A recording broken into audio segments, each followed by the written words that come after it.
So hi, this is Nick Williams and I'm sitting here with Anne Jersh. Hi Anne. Hi. Anne is the author of 3 books and her last one is called The Future Is Yours. And you do fascinating work, which is you take people into the future life progressions.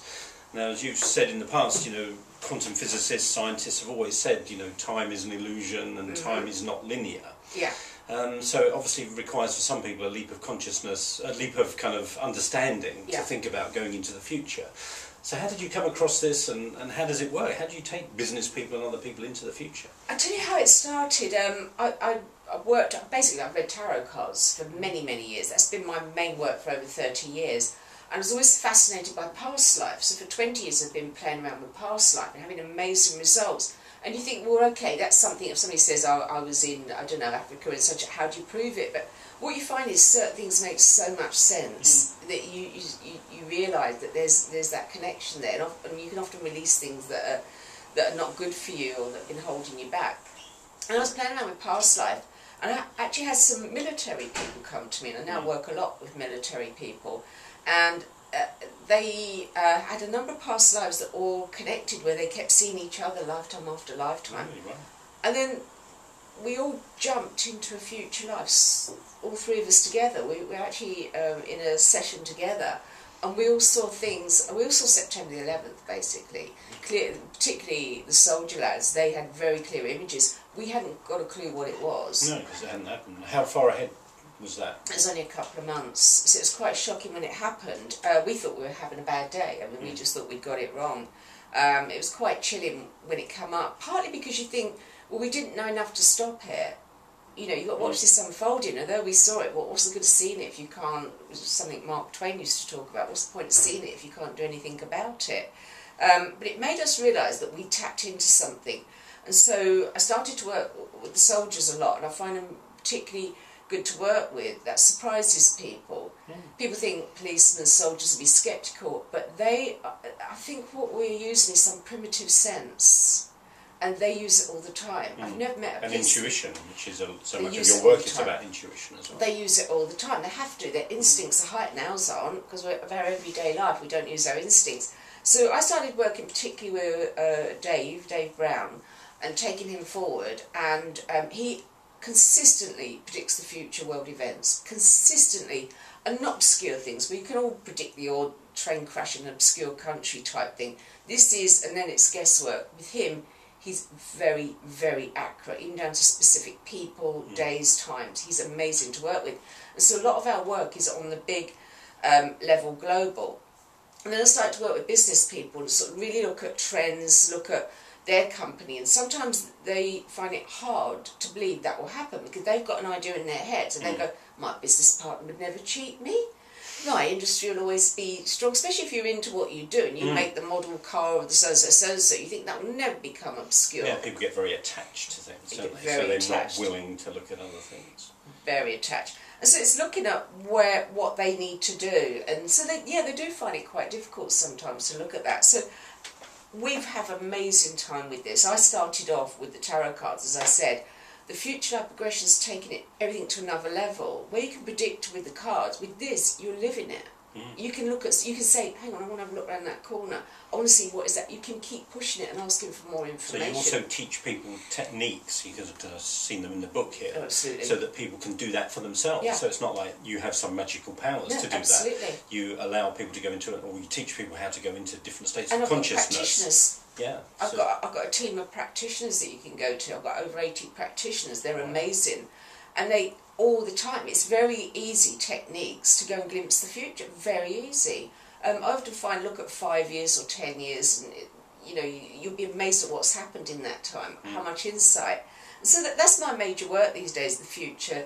Like, I'm always looking at other things. I'm always excited by other things. But everything keeps coming back to this. And it's how I wrote my 3rd book.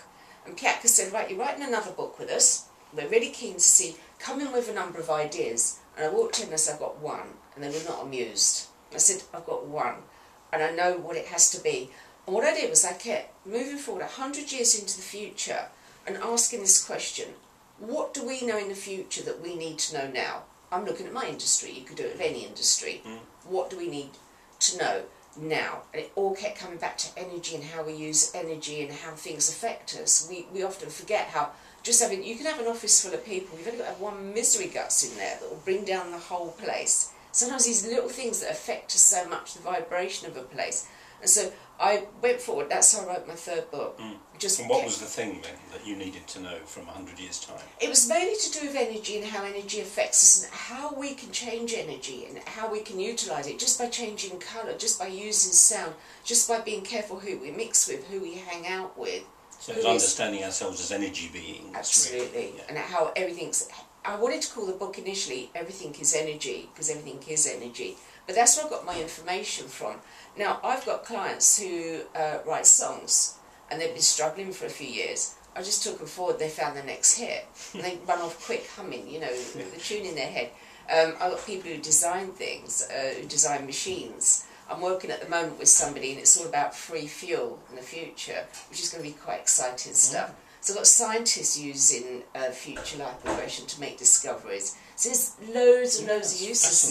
Fascinating. I'm looking forward to hearing more about it when you come and give a talk for us, and using some of this for myself, because I've read it but I haven't used any of the techniques yet. So you're going to love it. You actually use them. Yeah.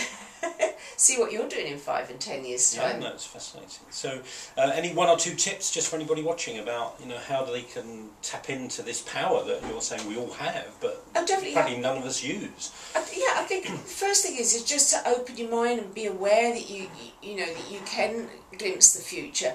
I think just when you go to sleep at night, just imagine you've jumped forward 5 years. Just imagine, see a date 5 years' time, and just in your mind think to yourself, okay, where am I living? What am I doing? What's the most important thing in my work? How have I overcome things that are an issue now? And just see what comes to you. And, you know, you will think... Trust it as well. Trust it. You'll think you're making it up. But the only way to try it out is to do this and then see if it turns out to be accurate. I've done this long enough that things we saw, we laughed. We didn't write anything down for several years because we thought, oh, this must be our imagination. Everything we saw has been so accurate. So try it. Just try it. Just... when you're going to sleep at night, good space to be, and just say, where 5 years in the future, what's happening? And you might even find your dreams are interesting. You might find your dreams are really interesting. Yeah. You might find things are popping into your head. Yeah, it's interesting you just used the word imagination, like you say, oh, it's just my imagination. But in a way, that is the power of imagination, is that imagination is seeing what is going to happen or is going to unfold. You so use your we tend to kind of you know, dismiss imagination, but it's actually one of the greatest powers we have, isn't it? Imagination is everything. We would be living in caves if we didn't have imagination. Einstein talked a lot about imagination. He did you use your imagination to come up with scientific theories. It was imagination that made him have the dream that led to his major theories. So what I'm getting from what you're saying is that, you know, my understanding of imagination is that you can see something in your mind's eye and bring it into existence. Yeah. But you're also saying that there's another realm of consciousness where that future has already happened. Absolutely.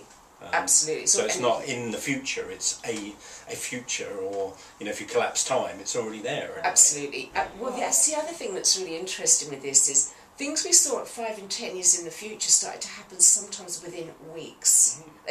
And I think because if you bring something into your current consciousness, it's going to start really evolving. Particularly, Paul McKenna saw me with 3 books. He said, you got a 3-book deal. Nobody gets a 3-book deal unless you're Victoria Beckham or something. Within weeks I had a 3-book deal. And luckily I bumped into an agent. We haven't gone looking for any things we've seen. Literally, this agent come up to me at a wedding and said, Anne, I've heard about your work.